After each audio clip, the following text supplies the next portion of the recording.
Hello and welcome to the Vlogging Pod. Tonight we are joined with, now I hope I'm going to say this right. Is it Rachel Corsini? Yep, that's it. Awesome! Yay! Welcome to the room. How are you this evening? I'm doing good. I'm doing really good tonight. It's a nice night, which is even better. I have some sun, which is good. Oh, I feel you. We actually had a nice day today too. My apologies to everyone listening. I'm a little bit dealing with the flu, half of the last week or so, so I might not sound very pretty today. Oh no. Yeah, it is what it is. It's that season. Yeah, it's awful. Yes. So Rachel, I'd love to start right off tonight by going a little bit in your background. So you started at Columbia College. Tell me a little bit about that. So, yeah, I went to Columbia College Chicago for writing. This was after living in New York City my entire life. And I wanted to do something else. And so I just picked up and I moved to Chicago and I went to writing school. And um, kind of, I wouldn't say really on a whim, but it was a little bit on a whim because before that, I'd always been like a dancer and a ballet dancer and a performer. So I sort of switched gears from that. And I mean, it was great. I learned so much in writing school, whereas before I was just kind of like writing stories um, without any without any kind of training or like knowing really how to do anything. Mhm. Okay. So, So this was like, they teach you how to like workshop and how to, figure out your setting and you're getting feedback from the other people in your class. And so all of that was really like the first experience I ever had with something like that. wonderful. So how long did it take you to get your degree? It took me 4 years. So I graduated on time, which I mean, that was great. I didn't have to Right. I didn't have to stay any longer than 4 years, but I did a lot of like extra stuff when I was at school, and I'm really glad that I did that. So I traveled a lot, which was amazing because those experiences were invaluable. Like, I traveled, I went to the Czech Republic, I went to Italy, I went to China, and all of those things, like, even if I didn't use them immediately, they definitely inform the way I like approach the world and see things. So having that was the best, really part of the best thing I ever decided to do. So you just mentioned you're traveling, and that's perfect because that led into my second question. So, because I was going to say, so from college you traveled a bit, and then you settled in Queens. Tell me about the traveling. Tell me the Oh. extent of that. So yeah, my first experience with travel was when I was an undergrad, when I was, and when I had picked up and moved to Chicago. So I was like, well, now I could travel to Europe. I mean, that would be like nothing. So I went to the Czech Republic, and that was the first time I'd ever been to Europe.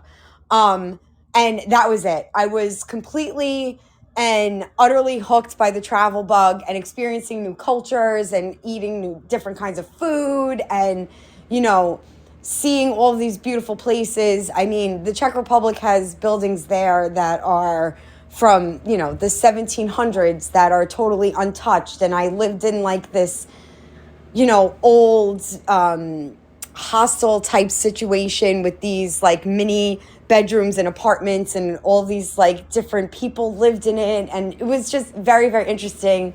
Um, and also the way they approach like everything there, the way they approach like drinking and the club scene there is very different and all of that. And then after that I went to Italy, which I don't know if you could tell because Corsini, but I'm Italian.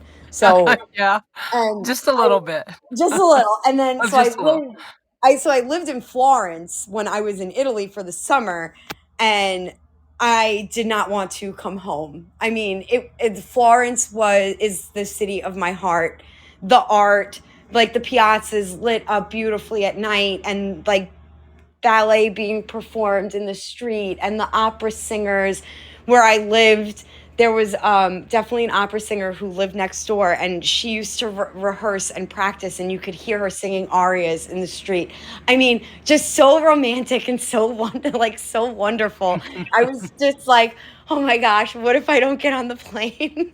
I know. I've traveled well, I've only traveled within our own country, but there are some places that I've went to and I'm like, "Do I have to go home, really? Yes. Because it is so nice here."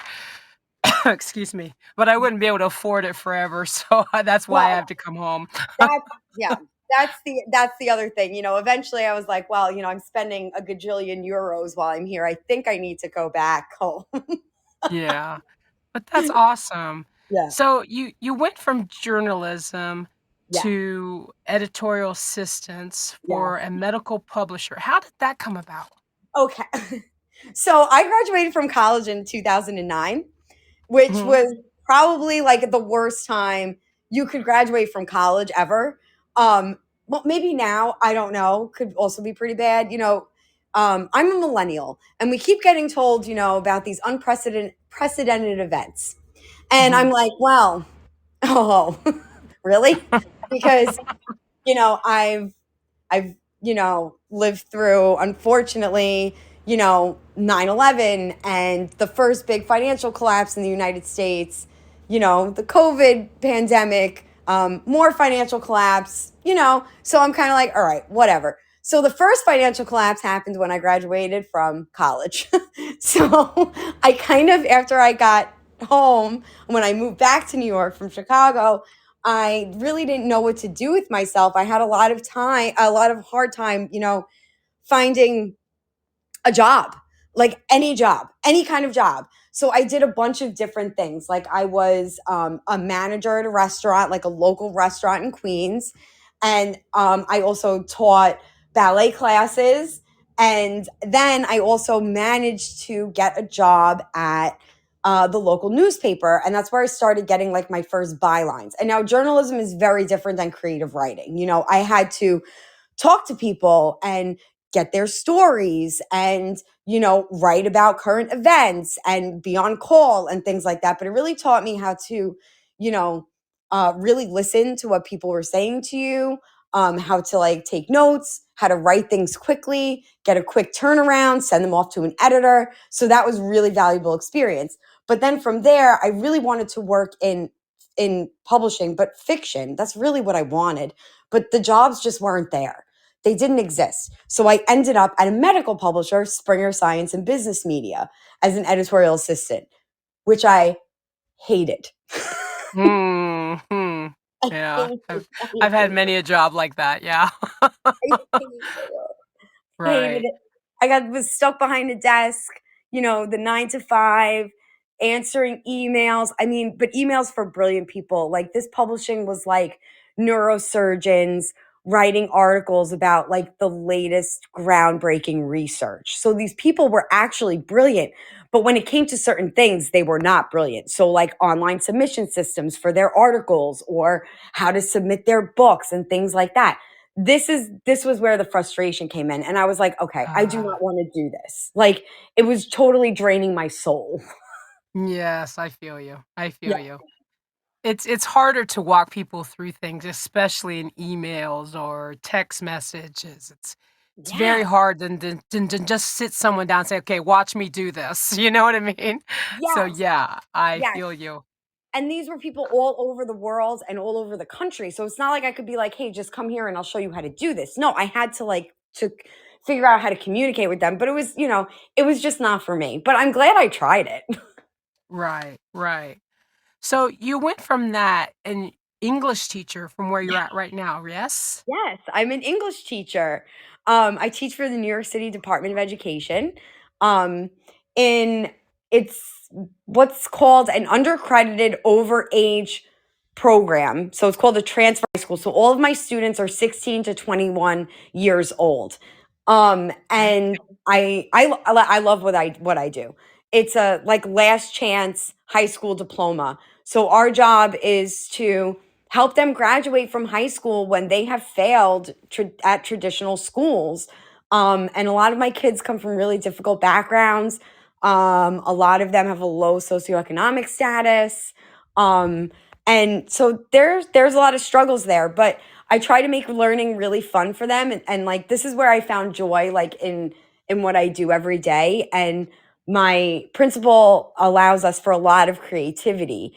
And so that's where I really started to flourish because I have total control over what I teach and the lessons that I create and what I have the kids do.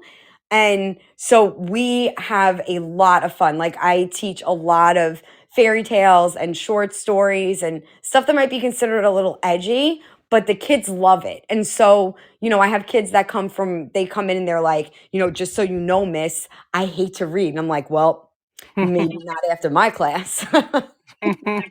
Yes, I You hear know? that a lot. Yeah. I hear So, that a lot.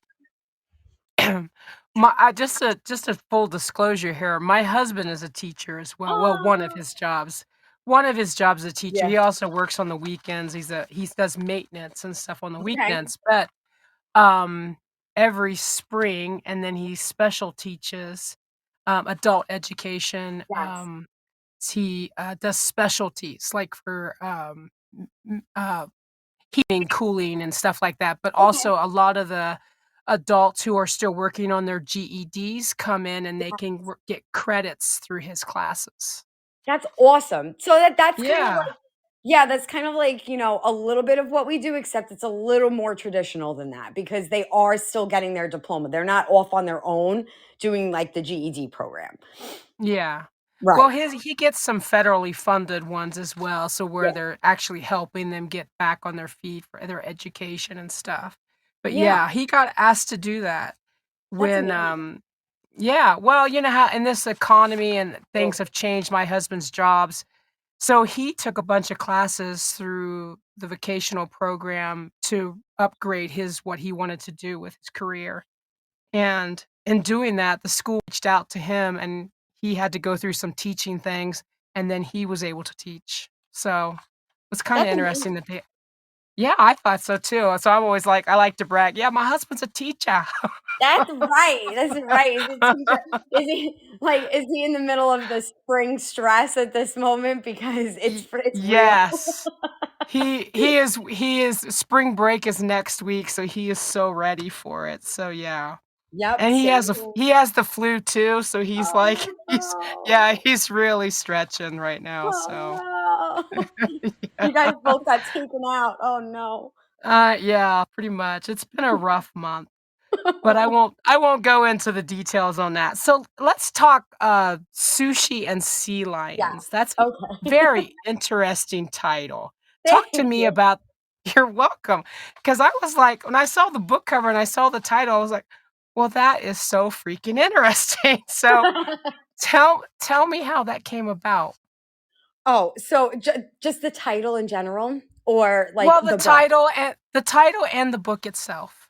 Okay. So we could talk a little bit about the title. The title fully associates with the main character of the story. Her name is Daniela Verdi, and she in the story is really trying to come to terms with loving her imperfect self.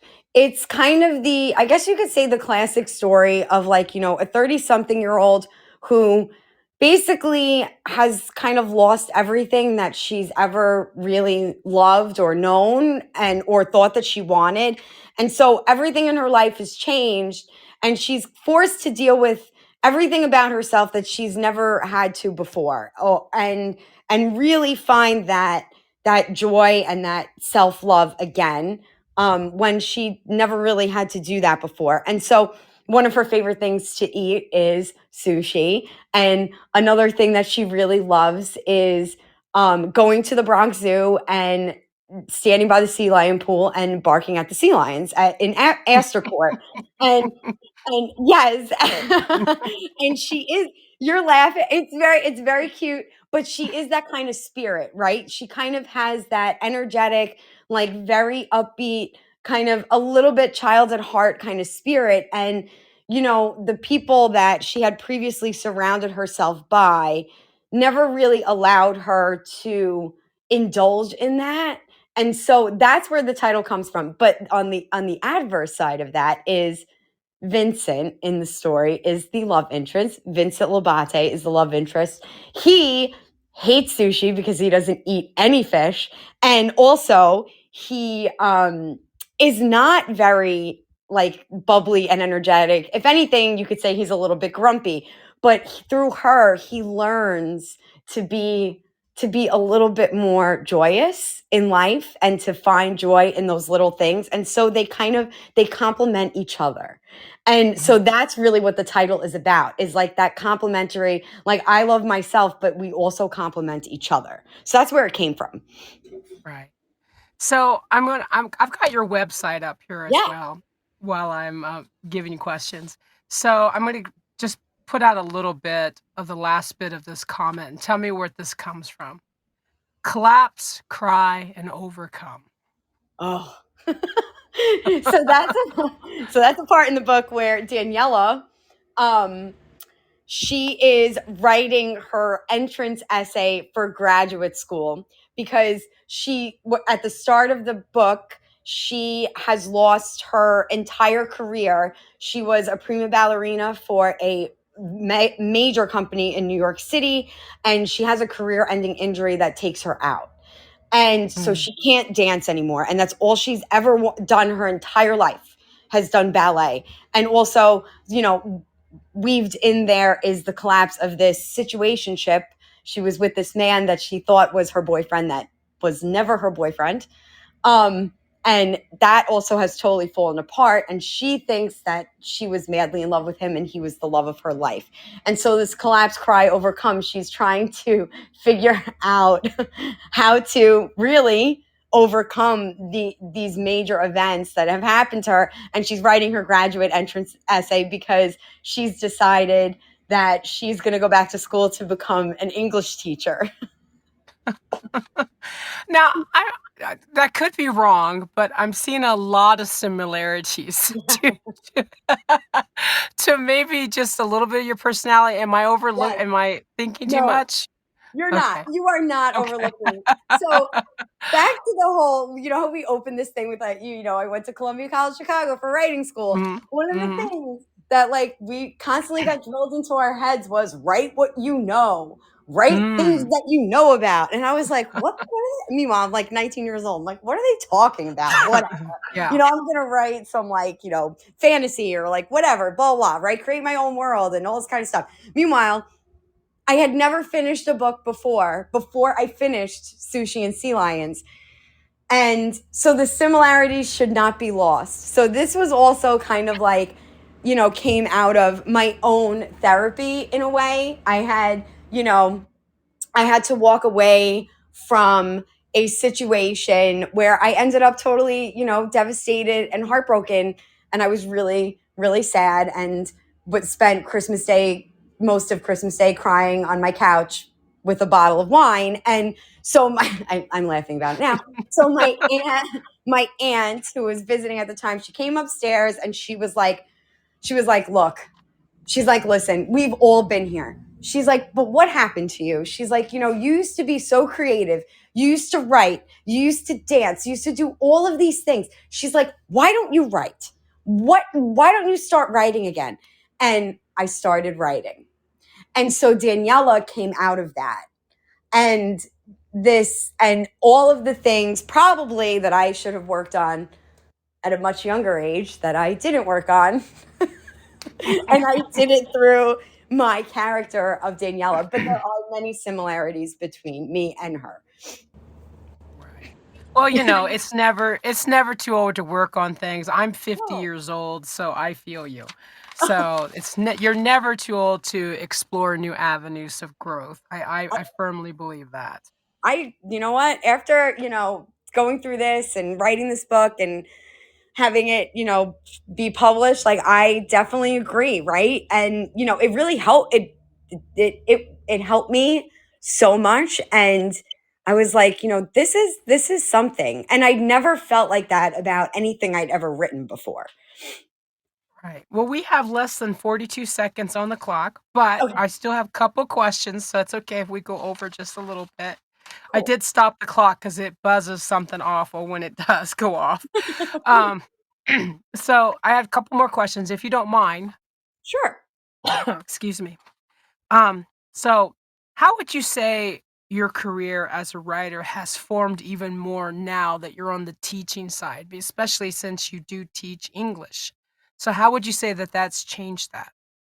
You know, I think on if I'm going to be honest, I think I look at them as two separate entities. Mm, Um, I know that might be weird, but I do. I look at writing as one thing that I do, and it is entirely separate, and there is time for that. And then my daily career, almost like two separate personas in a way, right? Like that okay. I have like my writing hat on right now. So I'm gonna sit and I'm gonna write and I'm gonna do marketing or I'm gonna do this because this is writer Rachel. And then teacher Rachel, which is more prominent because right now, it's during the school year and all of that, Mhm. is like, okay, so, these are the things that I do as a teacher. The one thing I think might inform the other is the planning process because I'm a like they call it a I guess a plantster where I don't totally plot my entire book. But I do if I can't write something unless I know how it ends. And Mm. so that is definitely informed by planning because when you plan as a teacher, you should know or know first the outcome of the lesson. What's the purpose of what you're teaching? And so that's the same thing like the way I go about writing my book. What is the purpose for this character? What are they supposed to get? And what are they supposed to learn? And so, Mm. like, I always knew the end of Sushi and Sea Lions before anything else that went into that book. See, now And yeah. that's where I differ. When I write, I don't like to know the end because then I have no drive to write it. So when I write it Ah. and I don't know the ending, it's like a new book to me that I'm reading while I'm writing. Does that make Oh, sense? yes, that's very interesting. I also don't write Yeah. in order. Yeah, I write out I of order. do. I do. I write in Okay. order, Okay. chapter from chapter. Yeah, all Nope. the way through. No, Yeah. I'm a jumper. I jump around. I jump around from scene to scene to scene to scene to scene, and then I link everything up all together. And then I Wow. put it all together. I know. Probably would be easier to finish a draft or, make it make more Now sense if I wrote in order. Now I do a plot. I do have, like, a plot, like, the Right. idea of the story, but Right. as far as the ending, I don't do that because then I find it boring because I don't have no I get drive to you. write it, to get there to it. I I get find you. as soon as I know the ending, I'm like, "Well, I don't really wanna write this no more." I hear you. I totally hear Yeah, you. yeah. So, what's next for you? What's coming next? So I'm currently I'm writing my work in progress currently, which is kind of linked up to this universe, I guess you could say, the Sushi and Sea Lions like little group that they have going on there because they're kind of a group of friends. Daniela has two best friends in the story. One of them's named Trisha, the other one is Melly, and I'm working on Trisha's story at the moment. And they are polar opposite characters and so I didn't realize how hard that was going to be for me, but it is very hard. Mm, Um, and they are very different. Trisha's way more logical. She's, like a list maker. She is very successful and very career driven. So if you want to like get into tropes, she would be the millionaire trope. So it's not the man this time, it is the woman. So she's very successful and it's about her and her story and the things that she is going through. And you see Daniela and Vincent in her book also because they are best friends. So you see the progression a little bit of my other characters, which is kind of fun. nice. Yeah. I wanna thank you so much for being on the show today. You are very bubbly and very interesting to listen to. I will Oh, give you thank that. you. You really are, and I wish you the most success that can come to any human being out there because you deserve it. Oh, Thank you so much. This was so much fun and this was really great. Thank you. Well, thank you for being on the program, and actually come back anytime. I'd love to have you back. Oh, great. I would absolutely love that. Should probably finish the next book. No, probably, but we can get there. We can get there. Thank you so much for being on. I wanna thank our audience once again. Thanks again, everybody, for tuning in and, the sympathy and everything that you guys have given us and the condolences to my family. I really appreciate it. It has been a hard month, and I'm not trying to be rude by not reaching out to everyone, but I do wanna let you know I am getting them, and I greatly appreciate them. So thank you so much, everyone. With all my love from my heart to you. Bye-bye from now.